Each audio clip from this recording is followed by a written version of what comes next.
set up a new what do you call this thing? What's going on with those feeds? Why isn't it show up? All right, Set up a new one of these. They're up. Just takes a second, Jerry.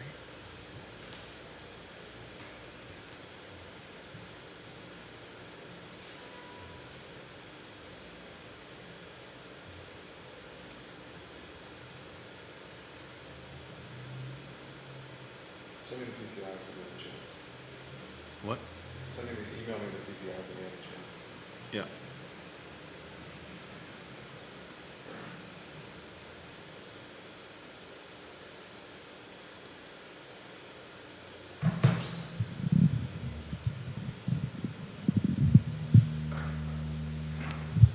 All right, guys, we're going to rock and roll. Friday edition of the I Love CVille show. Take a look at the headlines on screen, please. Headlines on screen. Headlines on screen. A lot we're going to cover on today's program. We got you see what we try to do with the show. We just try to find content that's local to Charlottesville. And that content may originate, like the lead of the show is content that's it's a topic from the Middle East. Basically, well. I mean, from Palestine and Israel, and how geopolitical conflict is impacting Charlottesville. And now we have. It also has to do with Jewish students at UVA. The ADL gave the University of Virginia an F. Literally, they graded UVA, the ADL did, an F when it came to on-grounds anti-Semitism. The University of Virginia in the same category as an F as MIT, Harvard University, Tufts, Michigan State University, the University of California, Santa Barbara, Princeton University, SUNY Purchase, Stanford University, University of Massachusetts Amherst, Chapel Hill, UNC Chapel Hill, and us. An F. That's not something you see in a sentence often, but that's the case. So I want to unpack this story from every angle. And it's come up on previous shows. Now we have known commodities putting it on the national radar. I also want to talk on today's show, ladies and gentlemen, about dozens of new jobs coming to Orange County, Virginia through a $41 million economic development infusion.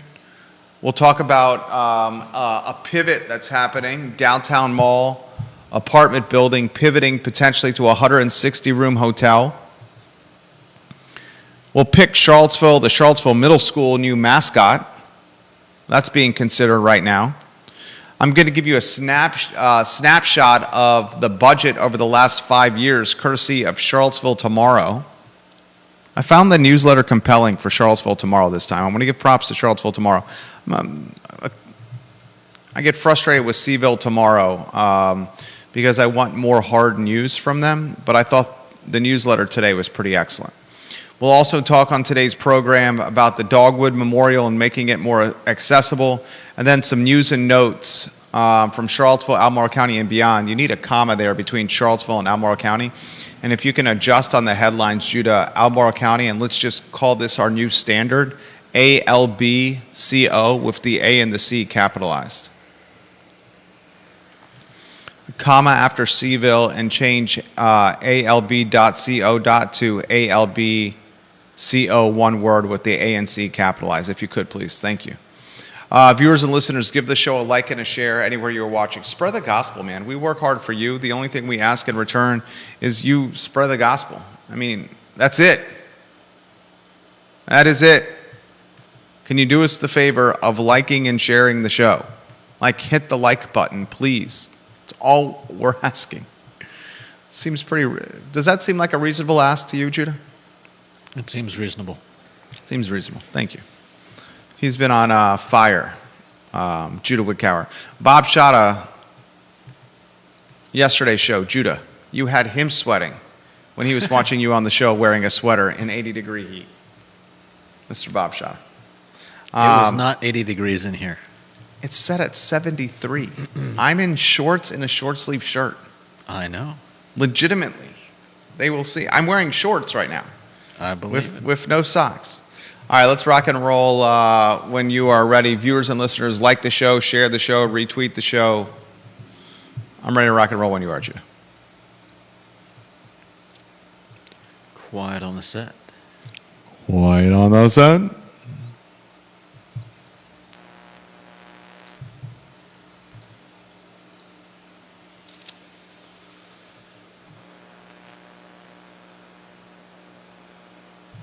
Guys, welcome to the I Love CFL show. My name is Jerry Miller. Thank you kindly for watching us on a Friday. It's great to connect with you. Live in downtown Charlottesville. Sorry, my phone is blowing up with some news that I'm trying to deliver to you from the newsmaker herself.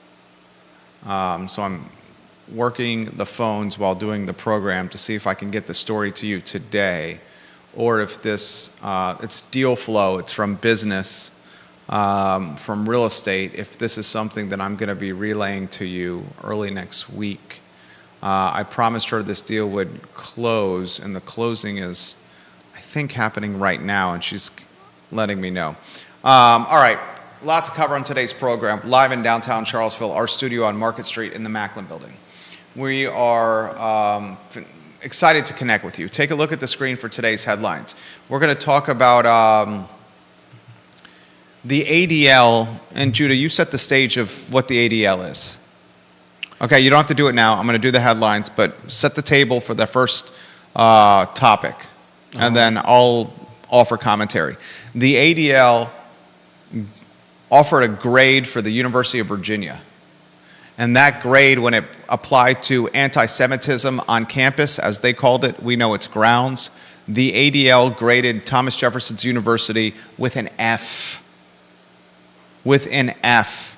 Some of the other noteworthy or notable schools that are also graded with an F: MIT, Harvard, Princeton, Stanford, UCal Santa Barbara, UNC Chapel Hill, UVA. F. Anti-Semitism. We'll talk about that today on the program. Also, conversations on today's show will include a headline I found compelling, Judah found compelling: dozens of new jobs coming to Orange County thanks to a $41 million economic development story. That topic on today's program. We'll talk a developer pivoting his efforts from a downtown mall apartment tower to a 160-room boutique hotel. That story on today's program. Charlottesville Middle School looking for a new mascot. Judah will set the stage on that storyline. I'm going to give you, courtesy of Charlottesville Tomorrow, a snapshot at the budget in the city over the last 5 years and how it has ballooned. And we will unpack the revenue verticals that have allowed to the ballooning or inflation of the budget in this fine and fair city. We'll talk summer lifeguards. Yet again, the city has a summer lifeguard shortage. And I'm going to take the storyline of a summer lifeguard shortage, a job that's tailor-made for teenagers, and I'm going to use it as an opportunity to have the conversation from both sides of the aisle about teens in today's world and the commitment to working a job that is not tied to being on a screen. That topic on today's show, and news and notes from Judah Wickhauer and I, including the Dogwood Memorial, making it more accessible. Folks, we are a hop, skip, and a jump from the Charlottesville Police Department, less than 2 miles from Thomas Jefferson's University, the Rotunda, the John Paul Jones Arena, and Scott Stadium, 1 block removed from the courthouse that is Albemarle County and the city of Charlottesville, and just off the downtown mall in a building that we have worked our tails off to own a good chunk of, the Macklin Building on Market Street. Judah Wickhauer is not only the not only the producer and director, but I'm proud to call a co-host. Judah Wickhauer, who was crossing the road yesterday right in front of Ginny Hu and her family. Apparently. Ginny Hu connects with us on Twitter. We appreciate your support on that platform, Ginny Hu. Judah crossed right in front of the road with Liza in front of us today. And let us know. And I promised I would let you know that Ginny saw you crossing the road. I wish he'd rolled down her window and yelled at I me. give you a hooty hoo. Judah welcomes all greetings when you see him around town. He most often will be with the beloved I Love CVille mascot, Liza, a rescue from the Fluvanna County nonprofit, Caring for Creatures, a nonprofit that is headed by an angel that walks this earth. Definitely. And Mary Burkholz. All right, my friend, it's Friday. Your favorite day of the week. My favorite day of the week is Monday. Yours is Friday. That might be the difference between a team member and an owner, but such is life. Yeah. I don't fault you for Friday being your favorite. Set the stage for our number one headline with a lower third first on screen. And then second, the ADL grades Thomas Jefferson's University of Virginia with an F as it applies to anti-Semitism on grounds. First, I want you to do the who, what, when, where, why. The ADL, describe it to us, and then tell us about the storyline. So the ADL is the Anti-Defamation League. There's some disagreement over their grading system and how they go about making their decisions. But if you go to this page on the Campus Anti-Semitism Report for University of Virginia, they have some compelling evidence. UVA officials acknowledge there have been dozens of recent reports of anti-Semitic activity. One Jewish student said he has received death threats since October 7th, was physically assaulted while counter-protesting at an anti-Israel walkout, and has been called anti-Semitic slurs. This prompted the U.S. Department of Education's Office for Civil Rights to open a Title VI investigation against UVA in December of last year. And UVA students also passed a referendum this spring calling for divestment from companies that do business with Israel. Prior to the referendum, an art history professor at the college canceled her class in solidarity with the divestment movement.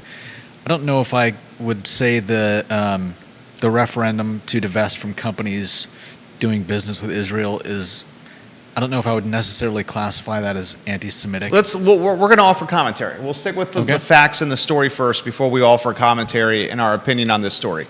UVA and F, along with UNC, MIT, Harvard, Princeton, Stanford, Tufts, Michigan State, SUNY Purchase, University of Massachusetts Amherst. We got some.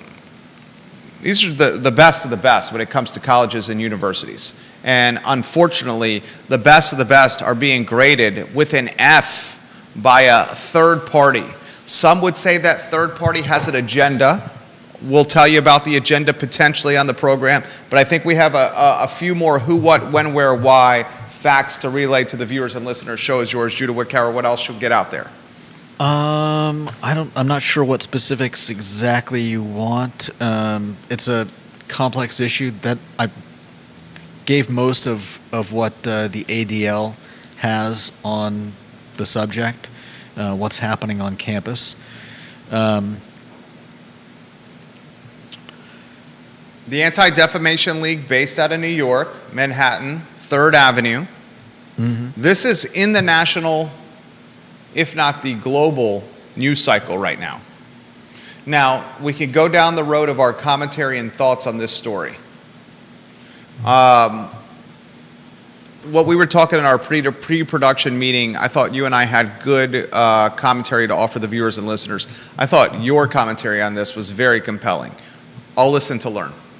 And I've learned a bit more. A lot of it's hard to not explain that this is a complex issue. There are people that are probably definitely anti-Semitic. There are people that are just against what Israel is doing in Palestine or in the Gaza and the West Bank.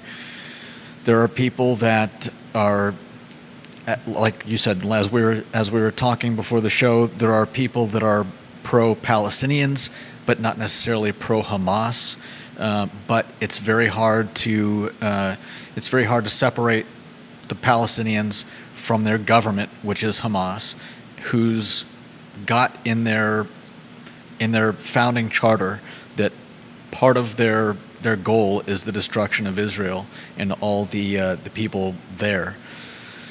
So it's a tough issue. There are people on campuses across America who are protesting either against Israel or for Palestine, and I believe a lot of it gets very mixed up. In this case with UVA, I think that one of the big problems is they haven't come out against the actual anti-Semitic actions that have shown up around campus. There it is. There it is. Freaking there it is, right there. I don't need Jim Ryan. I don't need the Board of Visitors and Rector Robert Hardy. I don't need the brass, the executives, the C-suite at the University of Virginia to pontificate or to offer perspective on Hamas and Gaza and Israel and Palestine and this war. Yeah. I do not need that. What I do need them to do is to say, these students on grounds at the University of Virginia that are being targeted, this is wrong, and we will do whatever it takes to protect them and to kibosh and squash anti-Semitic language behavior from either our professors, other students, or whoever it may be. Yeah. I don't need City Council of Charlottesville to issue a proclamation or to spend time in council chambers during a meeting saying in pomp and circumstance, dog and pony fashion, what we do on this dais is going to impact Hamas and Palestine and Israel. That's what they did a couple of weeks ago. They took a vote and said, we're going to take a stand against what's happening in the Middle East right here in Charlottesville. Give me a break. What are you doing here? Give me a break, okay? But what I do need council and what I do need the Board of Visitors to do and Jim Ryan's office to do and the Board of Supervisors in Albemarle County to do, to say, look, in the place that we govern, have oversight of or manage, we're not going to have anti-Semitic behavior or any racial tolerance at all. Any racism at all. August 11th and 12th are still sadly fresh in our minds, and I don't see this as being a whole lot different. It is. If you hate somebody, the Anti-Defamation League would not grade UVA with an F, as they have done now, if Jim Ryan or the Board of Visitors had utilized their platforms and said, we're not going to tolerate this. But silence and no comment is a statement. Yeah. And that's what we have. And as a result, the Anti-Defamation League has said UVA and Thomas Jefferson University is one of the worst in the country when it comes to anti-Semitism. Yeah. There's the story in a nutshell. Mm-hmm. And I hope this compels or motivates or influences President Ryan. And I'll tell you this, Razorblade Burt Ellis of the Board of Visitors, the gentleman who traveled across state lines with a razor blade to try to cut off a vulgar sign off the door of a UVA lawn student. You could say what you want about Burt Ellis. You could say what you want about the Jefferson Council. You can say what you want about how they're going about doing this. What Burt Ellis is doing on the Board of Visitors, where he's saying enough is enough with anti-Semitism, you have to applaud him for that. Yeah. He may not be doing it the way we think is the right way, but he's going balls to the wall and taking a stand against it. No doubt. You have a defamation league, the Defamation League. Anti-Defamation League. The Anti-Defamation League saying what's going on in Charlottesville is an F. Yeah. Okay? And I'm passionate and fired up about this topic. I don't even use the word fortunately. UVA is not the only one in this mix.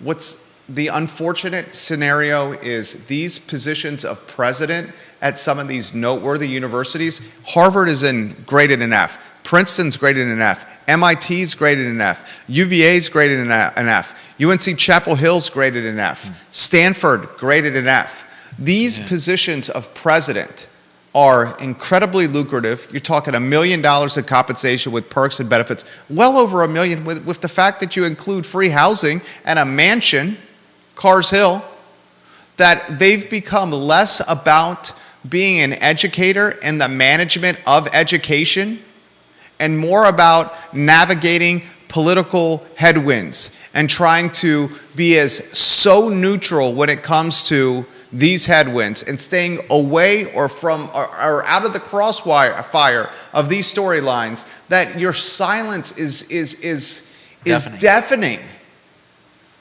That's what's happening here. Yeah. And the only reason, and I highlighted the Boston Marathon run for Jib Ryan and the running for the UVA Children's Hospital. The Boston Marathon just transpired. The reason I highlighted that Ryan's running in the Boston Marathon for the UVA Children's Hospital is he's a smart man. He utilizes his position to make sure the word is out of his efforts running for sick kids in one of the most noteworthy marathons in the world, because this builds equity, goodwill. And that equity and goodwill is currently insulating him or the Teflon or the protection for his silence, his deafening stance on anti-Semitism at the university that he oversees. And students on grounds at the University of Virginia, the ones that are, I don't think all the students on grounds at the University of Virginia that are in this crossfire are anti-Semitic. Right. I think a lot of the students that are in this crossfire at the University of Virginia are pro-Palestine. They could be anti-Hamas. Yeah. They could be neutral about Israel. They can be concerned with what Israel is doing, killing boatloads of innocent people. They can say, I am pro the innocent people in Palestine, and I believe they can be. I believe they can be, we don't like what's happening to vulnerable, innocent people in these terroristic attacks. Yeah.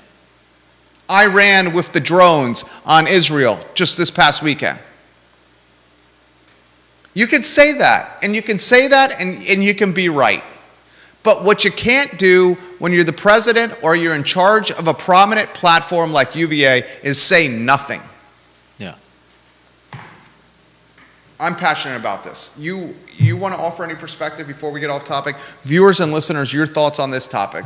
Donnell, welcome to the program. Hop, we love you. Bill McChesney, Andre Xavier, James Watson, Johnny Ornalis, Aaron King, Jason Howard, Dean Russell. Anyone who wants to offer perspective, Ray Cadell, Carol Thorpe, welcome to the broadcast. Lisa Costello, anyone. The silence is deafening. I find so weak backbone-esque. Yeah, I think that as we've said, there are a wide range of opinions, and it's fine to. I think it's fine if people want to protest for the safety of the innocent Palestinian people, but when you make attacks on Jewish students, you put the lie to this just being about Palestine. And another thing that really thank you. Another thing that really irks me is tenured, and this I'll catch heat for what I'm about to make. Tenured professors feeling so confident in their tenure, the fact that they can't get pink slipped, that they will utilize their position, which is a position that is platformed because of the UVA brand, to make comments or to shape the next generation of thinkers, their students, in ways that are clearly anti-Semitic. Hateful. I mean, hateful and completely ignored by their bosses for such comments. You look at publicly traded companies, noteworthy traded companies that have fired employees for their stance on this. Yeah. And here the University of Virginia, with some professors under their purview, will do nothing, either because of weak backbones, because they don't want to be in the political crossfire, or because of the nuance of tenure. Yeah. I think it's crazy that in our world today, in America today, where hate speech is so not just frowned upon, rightly denounced, that there's so little said about anti-Semitic actions, words, and behavior.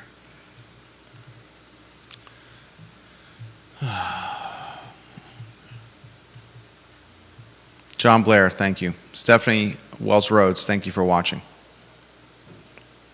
Logan Wells Claylow, thank you for watching. Carol Thorpe, Ray Cadell, thank you for watching.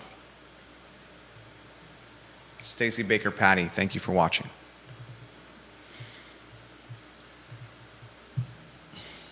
We'll go to number 2 in the family, then we'll go to number 1, Deep Throat. Deep Throat, welcome back from our nation's capital. Number 2 in the family, John Blair's photo on screen, if you could, please, sir. Jerry, I think Judah makes an astute point. UVA is unique in this story. While a lot of these universities and questions of anti-Semitism revolve around 10-7, UVA is unique due to A12 2017. The synagogue in Charlottesville was targeted only 7 years ago. Anti-Semitism is simply much greater of a concern here than in any other area due to that fact. 100%. I'll take it a step further. We had, and I'm not going to utilize her name, we had a prominent University of Virginia official on this network. And the topic about being a Jew in Charlottesville and in Albemarle County came up after the show. And her response was, there are so few of us in this community. And because we're so few in number, basically alluding to our heads always on a swivel. That's a shame. But makes sense. Safety in numbers. Regardless of religion, skin color, or ideology, your safety to walk around the town and counties that we love in Central Virginia should be second nature. Should be obvious. And right now, that's not the case. And the president's doing nothing about it. Yeah. All right. Next topic, if you could. Set the stage for dozens of new jobs. And then we'll in fact, let's go to, before we go to the Orange County $41 million topic, let's do the budget story. I should have slid this to the 2 slot. That's on me. The snapshot of the Charlottesville City budget over the last 5 years, if you could put that lower third on screen. I'll set the stage on this one. Charlottesville Tomorrow is a nonprofit news organization, and I've watched this news organization change in its coverage, its content, significantly over the last 10 to 15 years. When Brian Wheeler was at this organization and his lead reporter, Sean Tubbs, was churning copy, Charlottesville Tomorrow did a fantastic job of covering hard news, in particular hard news tied to government and the cross-section of development and government. Charlottesville Tomorrow's content model has changed, and it's changed because they are now pursuing grant money from large grant providers, and the providers that are providing the money are doing so to nonprofits that cover diversity, equity, and inclusion. As a result, Charlottesville Tomorrow's content model is no longer hard news and the cross-section of real estate development and government. They, however, Charlottesville Tomorrow, in their newsletter today, which I subscribe to, released an analysis on the Charlottesville City budget over the last 5 years. I find this content compelling. Much like Deep Throat, who's back from DC, he likes to look at data over a period of time. And that's exactly what Charlottesville Tomorrow did in their newsletter. I'm going to relay that to you and then offer my commentary. That's what this show is about. We take news, we set the table with the story, and then Judah and I offer our commentary on that table, on that hard news, and encourage you, the viewer and listener, to share your opinions and perspective on what we're discussing with that very topic. So I'm going to set the stage. Here's from Charlottesville Tomorrow. In the last 5 years, Charlottesville City's general fund expenses have grown by 25%. You should listen to this. From $189 million in 2020 to $253 million projected in 2025. It's a 25% increase in 5 years, taxpayer dollars. The general fund is where most of the city's local tax revenue goes, and it is used to cover city operations. Money is also transferred from the general fund to the capital improvement fund to cover large construction projects like stormwater pipes or a new middle school. We're about to talk about a middle school. A new middle school. What's that? A new middle school. That's what they're talking about. The money goes to capital improvement projects like the new middle school. Yeah. Some of the extra cash came from tax increases. Here are the tax increases over the last 5 years. This is according to Charlottesville Tomorrow. In 2020, the meals tax increased from 5% to 6%, and the lodging tax from 7% to 8%. 2021 unchanged, 2022 unchanged. In 2023, the real estate tax increased by 1 cent per 100 of assessed value, and the meals tax increased by 0.5 percentage point. 2024 unchanged, and in 2025, a whopping increase. Real estate tax will increase by 2 cents per $100 of assessed value, meals tax by 1%, personal property tax by 20 cents per $100 of value, and the lodging tax by a full percentage point. They went real estate tax, meals tax, personal property, that's automobiles and cars and vehicles, and lodging, all 4 levers. First time 4 levers in the last 5 years were increased or pulled. Mm-hmm. All this is going on at the same time that assessed values on homes have skyrocketed, which is a huge driver of revenue for the city. Mm-hmm. Huge driver of revenue. Here's my take, and one counselor is already alluding to this in council meetings, and I hope more of them relay or share this perspective that I'm about to pass along. If you keep going down this road and pushing this road, you will have the opposite effect of what you campaigned upon. Yeah. You are doing school reconfiguration at Buford to help kids that need a better learning environment. But if you keep going down this road, the kids that need the better learning environment at Buford won't be able to afford to live here. You got private schools all over the area that are increasing enrollment. Miller's School just purchased an elementary school and weaved it into its educational model. Yeah. And Miller, over a very short period of time, wants to 2x its student body in Crozet to 500. Yeah. An aggressive growth strategy for the Crozet private day and boarding school. Mm-hmm.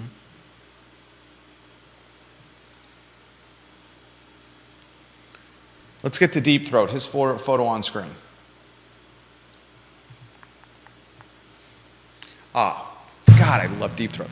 Get the graph that he's got on screen in my Twitter DMs if we can. The one for, is it a new one? It's this one, yeah. He sent 2 today. Deep Throat, you've made 2 shows better today.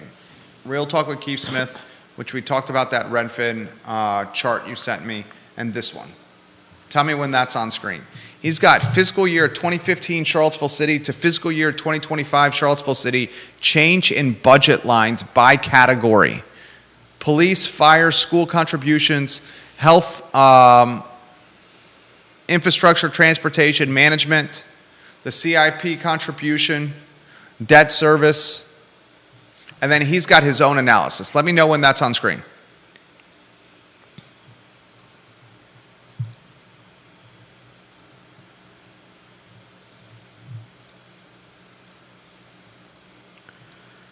This is fantastic. He also says this: Charlottesville is the least Jewish place I have ever lived. The old joke is that the minimum number of synagogues is 2, one to join and one to boycott. Yeah, we are. We only have one. What's he saying here?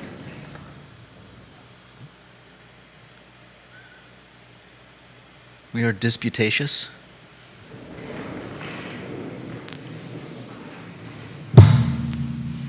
In all of Central Virginia, we only have one synagogue, he highlights it. I believe, and I don't know for certain, in fact, I think you've referenced this to me in the past, that you are Jewish.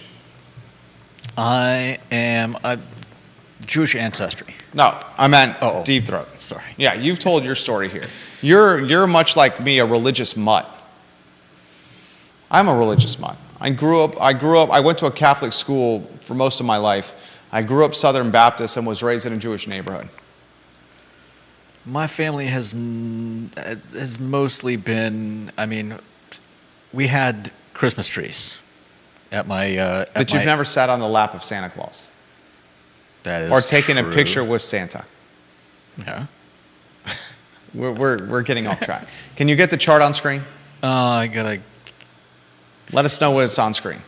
We're doing this on the fly for you. This is worth seeing. He says this as the chart comes on screen. I was surprised how much infrastructure and transportation spending had increased, but it tells you that it is not just about the quantity of money spent, but the efficiency of the spending. It is harder to assess, but I think we have an efficiency of spending problem. Very low internal capacity, so we have to use outside consultants and contractors for everything, and they rob us blind. There's a lot of truth to that. In fact, the city attorney right now is on leave. And there's an acting city attorney, which is a law firm. That law firm. Here's the chart. The chart's on screen? All right, everyone look at the screen. This is courtesy of Deep Throat, who's back from D.C. Welcome back, Deep Throat. You were missed. I'll set the stage for those that are streaming the show in their car riding around town. He has put together a fiscal year 2015 to fiscal year 2025 change in Charlottesville budget lines. What budget line has increased the most over the last 10 fiscal years, Judah? Management. And he says this, and he's throwing shade to one of Charlottesville's loudest and most vocal. How would you characterize Livable Charlottesville co-chairman Matthew Gillikin? Oh, your words, not mine.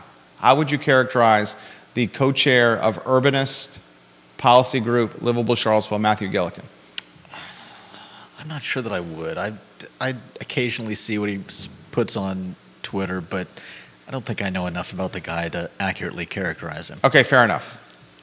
Deep Throat says the Gillikins of our town say we need higher taxes because of the schools, and the only thing we can cut is police. But what has ballooned is the management line. Yeah. How much of the money, when I've brought up in the past information about, our schools getting more money from Virginia government and gotten some pushback, and I think the people that push back are right, because do we know where that money is going? Our local schools have declined in quality over the years, and how much money do you throw at it, and how many more administrators do you hire before you realize that maybe we're taking the wrong tack on some of this? And he attributes the management line ballooning to paid consultants and third parties offering advice and strategy, because perhaps, he says, this is Deep Throat, that those on the job don't have the institutional memory and or skill set, and as a result, third parties are brought in at extremely high hourly rates. Yeah. And we've seen consultants hired over the years. We have consultants for bridge projects, consultants for school projects, consultants for sidewalk and bicycle lanes, consultants for transportation. We have consultants for music venues. Consultants for who to hire. We have consultants for who to hire. City manager hiring consultants. We had one city manager who quit the day before he was supposed to take the job. And still got quite a bit of a payout, if I'm not mistaken. I don't think he got quite a bit of payout. He didn't? Mark Woolley, Maybe I'm thinking of the someone Pennsylvania executive that quit the day before he was supposed to take the job. Would you hold a headhunting firm accountable if who they picked or helped pick ended up quitting the day before his job was supposed to start? else. Sure, but good luck getting your money back. The point he's making, some in the community are quick to target the police Yeah.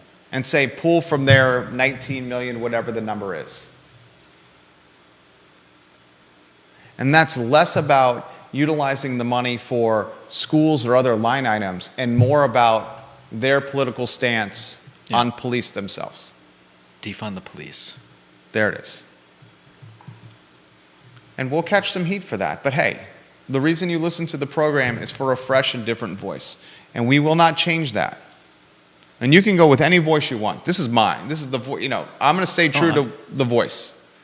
I'm against defunding the police. I'm also for transparency in the police department, so that the people of this city or any city can feel safe with them. We'll get to other comments here in a matter of moments. He's got one more. Then I'll get to Carol Thorpe of Jack Jewett's district. This is what he says. The school's budget is a total enigma. We spend like $4,000 more per student per year on instruction than Albemarle County, and yet the student-teacher ratios are the same. The teacher salaries in the city have generally been a little lower, and the admin count is pretty similar.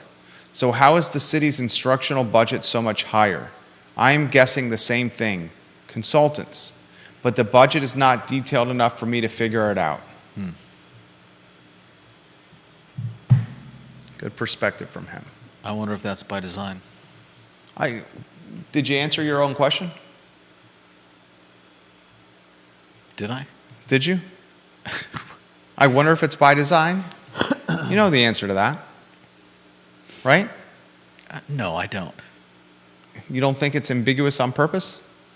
I think it's quite possible it is, but to say that it's 100% for that reason, I can't say that. Carol Thorpe, Queen of Jack Jewett, her photos on screen. Photos, the power ranking, iloveseville.com/viewer rankings. Earlier this week when I said bend over Charlottesville in anticipation of the tax increases, I was not kidding. On yesterday's show, we learned that Millie Joe's Coffee, and I mentioned on yesterday's show, early stage conversations with this business about potentially brokering their sale. We could not agree to the terms of us representing them to help them sell their business. Yesterday, we let you know the news that at the end of May this year, Millie Joe's will be closed forever. And the third generation owners have said it is in part because of the escalating nature of meals tax keeping customers away. Yeah. The Facebook page of UMA's had a bit to say about the upcoming taxes. Of course, this was back in March. Before the meals tax was approved. Yep. The meals tax increase was approved. UMA's on Water Street in the old Mono Loco and Moe's location on Water Street. They put an infographic together that both Judah and I found compelling. I was impressed with the graphic design work. Yeah, very much so. A lot of the stuff that we do, I was impressed with the product that they produce.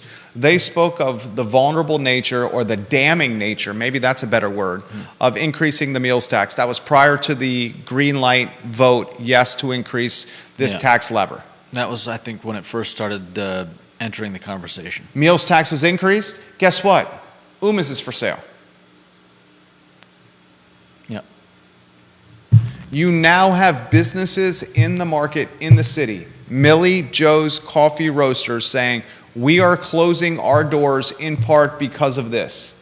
UMa's, a month prior, roughly, to this vote, saying, don't do this, it will hurt us. Right after the vote was approved, they announced they're selling their restaurant.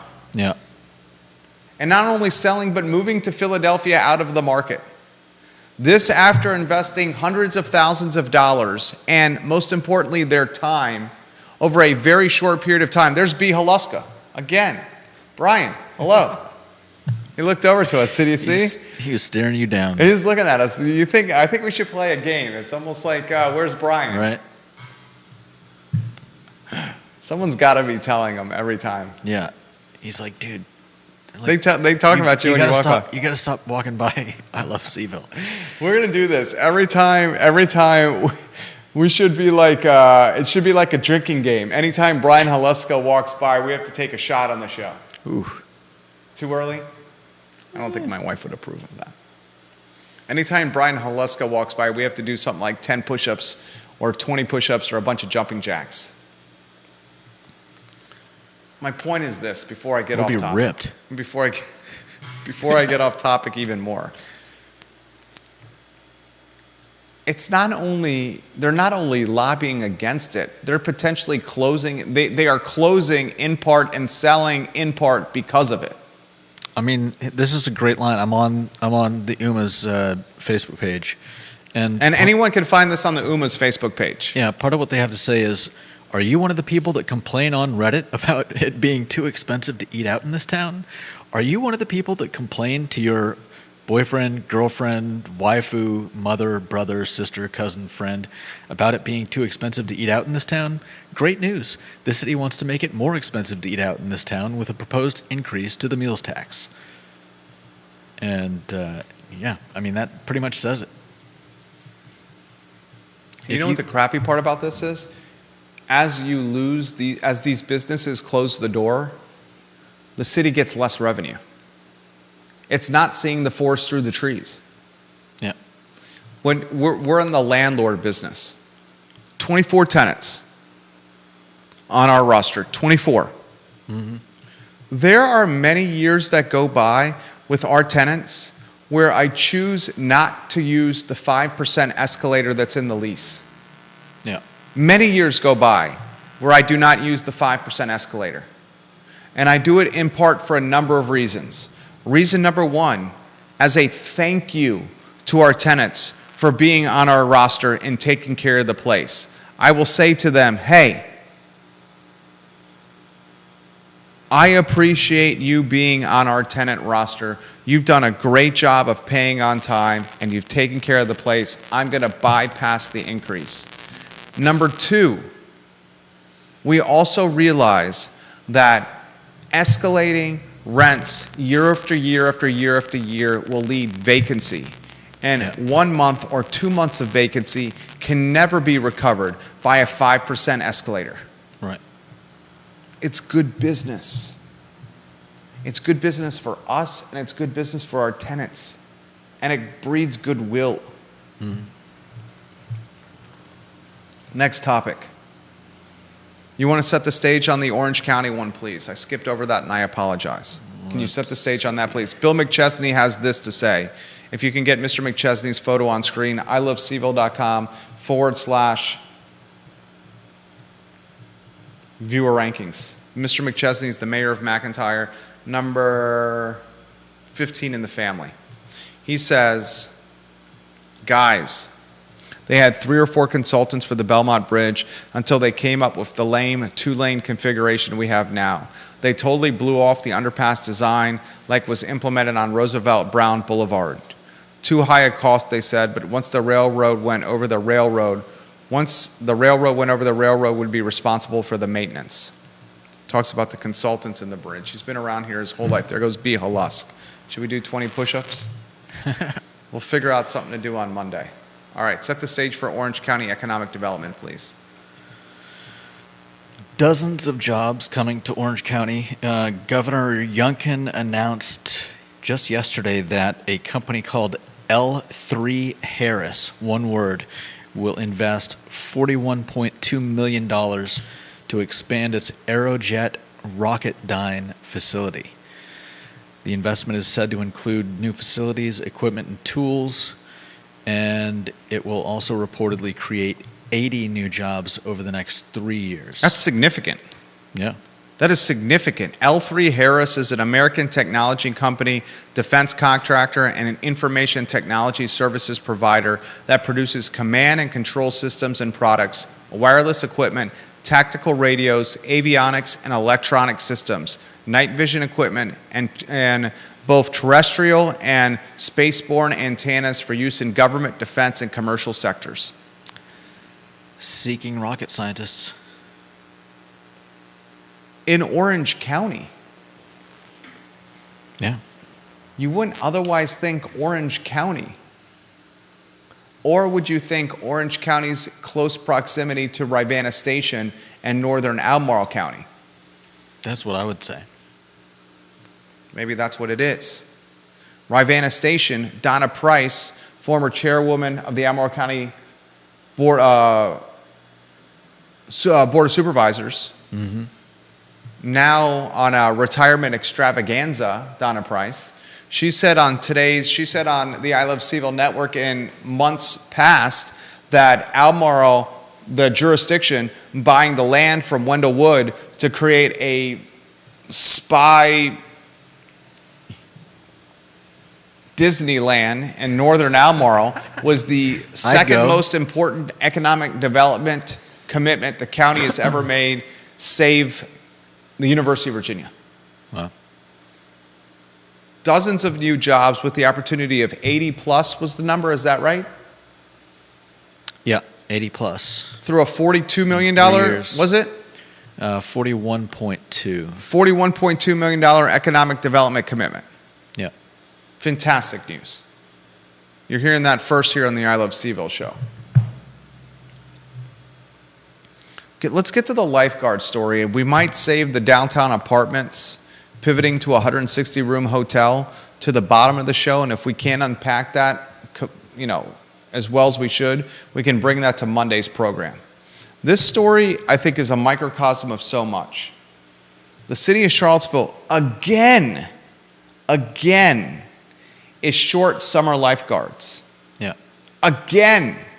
Last summer and the summer before that, public pools were closed because they didn't have enough staff to protect those who went to the pool. Again, on a 50-degree afternoon in April, the city is saying, we don't have enough lifeguards to protect or staff these pools in the city. They're already setting the stage for closing public pools in the city. The pools utilized by those on the financial margin. Yeah. They have less than half what they need. Did you hear that? Say it again. Set the stage. I'll get out of your way. So on average, we hire 80 to 90 lifeguards each summer to staff 3 pools. Right now, they're short about 45 lifeguards. Starting pay is only $17.50, but you can start at the age of 15. Starting pay is only $17.50. $17.50 every $10 an hour is $20K. So we're talking $17.50 for a 17-year-old. Not all of the people they hire are going to be teenagers. You can start at 15 years old. Yeah, and if you're not certified, the city will pay you to pay for your certification. They'll pay for your education as long as you obviously work for the city. Still, there's also, but wait, there's more. They're also offering a $250 sign-on bonus, as well as a $250 bonus at the end of the year. And you can work anywhere from 20 to 40 hours a week. No deadline for applications, and obviously applications are currently open. Make it make sense. You sit in a chair, you dangle your whistle and you turn it around in a circle. You work on your suntan. You do the occasional saving of people's lives where you come across as a hero. You can start at 15. Yeah. You can make between $35,000 and $40,000. That's if you work the whole year. Obviously, you're not. But $17.50 an hour is nothing to sneeze at if you're 15 or 16. Right. For sitting around. For sitting on a chair.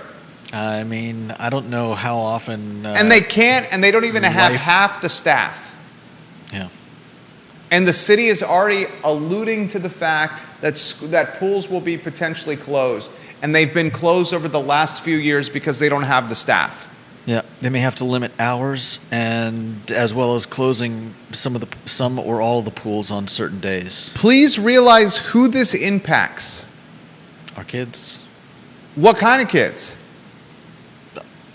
Young one. I don't know. On the financial margin, families. Oh, that's fair. The pools that are being closed are not ACAC, Right. are not the pools of the HOA neighborhoods, Yeah. are not the pools at Keswick or Glenmore or Farmington or Boar's Head or Greencroft or Old Trail. Right? Presumably. And this is a natural segue into what are teenagers doing these days for work? I'm the wrong person to ask about that. I get that, as am I. And not to come across as a fuddy-duddy. But is today's 14 to 18-year-old, the 14 and 18-year-olds, when I was 14 or 18, I was working in restaurants, I was bussing tables, I was trying to wait tables, I was bar backing, I was cutting grass.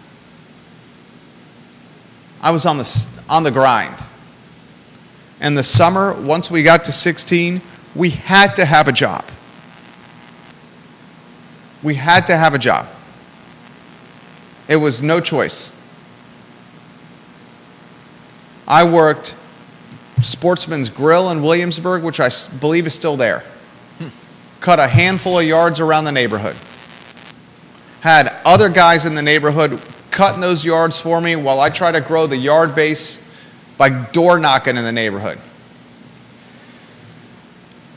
You know another problem we have here, and this is a segue into fast food. In the past, in history, years ago, the Burger King and McDonald's and Wendy's jobs were worked by teenagers. That was the last job I had before I went to college. Where? Mickey D's. McDonald's. They were worked by teenagers. You look at the Burger King, the Wendy's, and the McDonald's of today, and they're worked by grown-ass men and women. And these grown-ass men and women are using fast food jobs to try to make a professional living. And as a result of that, the minimum wage or the living wage or the wage paid to these grown-ass men and women at McDonald's, Burger King, and Wendy's has gotten so high that the prices offered at these restaurants, at these fast food places, have basically become like dining out at a sit-down restaurant. Go to Chick-fil-A. Chick-fil-A's figured it out, whatever the hell they're doing. Chick-fil-A, look at who's working at Chick-fil-A. Have you been to Chick-fil-A yet? You went once. You got a pup and a cup for Liza the dog. Yeah. Judah's been to Chick-fil-A once in his entire life. Anyone who goes to Chick-fil-A, I am a social voyeur. I love to study human habit and human behavior. A social voyeur. And as I'm looking at human habit and human behavior, at Chick-fil-A, I see teenagers working all over the restaurant. All over you see teenagers. It was a teenager, I believe it was a teenager who took my order when I went there. Well-trained teenagers that are willing to stand in a parking lot at a drive-through lane, inhaling exhaust, taking orders to expedite the drive-through lane, in-person conversation with people in cars taking their order on hot asphalt, freezing cold asphalt, or in the rain. Yeah. Now compare and contrast it to the Wendy's, the Burger King, and McDonald's. That ain't happening.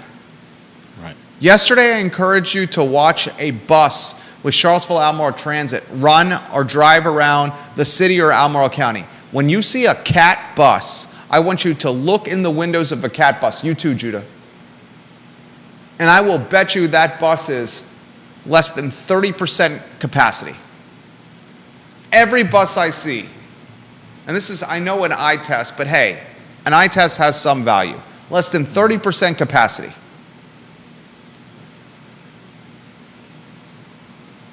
If we're going to make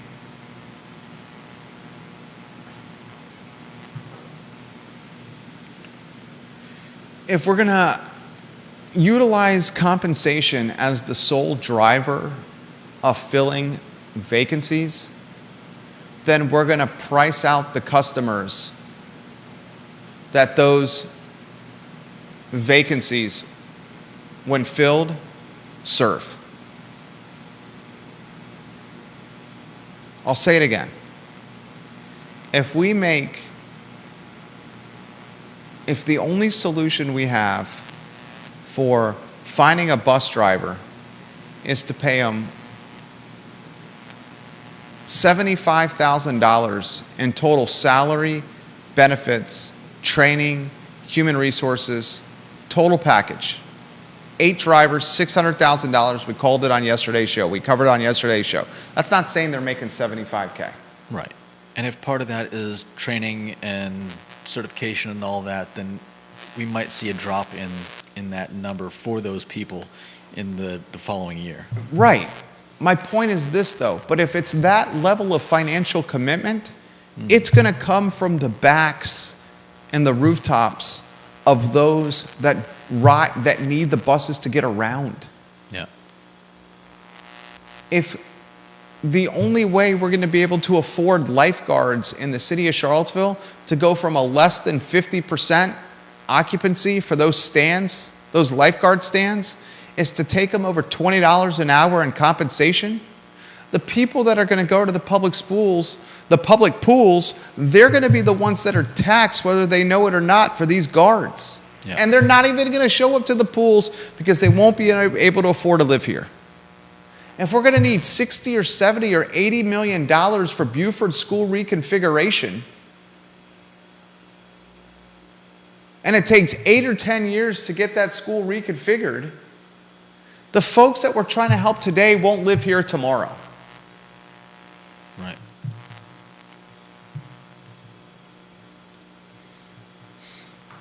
Yeah. McChesney says time and a half on that $17 is $25.50 an hour if they're working overtime. $25.50 an hour puts the lifeguard at over $50K. Granted, they're not working year round. Yeah.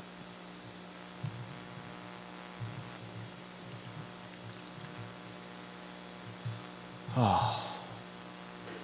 All right. We're going to save the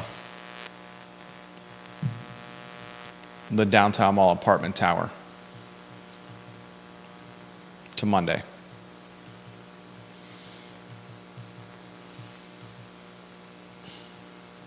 Albert Graves, thank you for the retweet. We appreciate you, Albert Graves. Close the show with the Dogwood Memorial becoming more accessible. I think that's an important one. Our veterans that want to pay homage at the Dogwood Memorial should not be risking their life crossing the bypass. Right. Playing Frogger on the bypass. There's a father that drives his 6-year-old in the morning on the bypass to school that's weaving in and out of traffic and going entirely too fast. And you're looking at him because we're running late. Please don't play Frogger on the bypass. City Council has had its first hearing April 15th about putting $600,000 to helping make the memorial more accessible. And I don't fault them for that. I think this is obviously something that should have been thought about. It should have been part of the plan for the Dogwood Vietnam Memorial from the beginning. From the beginning. and it's sad that it wasn't. But Many of the but veterans that, but are that was not the fault of anyone currently on city council. Many of the veterans are Jim Carpenter highlighted this. Jim Carpenter has been a huge champion of making the Dogwood Memorial more approachable and accessible. He said many of the veterans that go to the Dogwood Memorial are having a difficult time walking. They are elderly or were injured in war Or in wheelchairs. or in wheelchairs. And he's like, they're crossing streets and going up hills. I wouldn't want to try to get there from anywhere that I've seen. And we're physically capable. Yeah. Seriously. You should, I'm not saying you have to do this. If you have an opportunity, maybe it's this weekend, maybe it's Go and sometimes. try. Go try. With Liza. And tell us what you find. And this guy's got the balance of a billy goat, of a bobcat. I've seen Judah, like, he's got the balance of a ballerina. It's impressive. I don't know about a ballerina. You know you have good balance. Yeah. Well, I'm short. You know, they say weebles wobble, but they don't fall down. What did they say? You don't remember Weeble Wobbles? No. They're little toys. They're almost like large Lego people, except they've got a weighted base that lets them, go back and forth like that without falling over. And there was an ad jingle. We should do that show on ads. Yeah, Weebles wobble, but they don't fall down. What are you doing this weekend? Any plans? Oh man, I'm thinking about seeing if my mom wants to check out the symphony. I really like When they come on today, mañana. I really like Ravel, and they're doing what sounds like a very interesting version of Bolero. So, who knows? We'll see. Let us know how it goes. If I go, I will. The refined Judah Wickower. I like it. I'll be at a Little League baseball field. We have Little League pictures. We have a baseball game. We have some squash that will be played. Maybe a family lunch at either a dairy market or a local brewery. I'm frankly a huge fan of Riverside on High Street. I am as well. Should be a good weekend. He's Judah Wickower. He's not just the director and producer of the talk show, he's the co-host. He's a good man. My name is Jerry Miller. It's the I Love Seville show, where all we want to do is be the water cooler of information for the community. So long, everybody, and thank you for joining us. Have a nice weekend.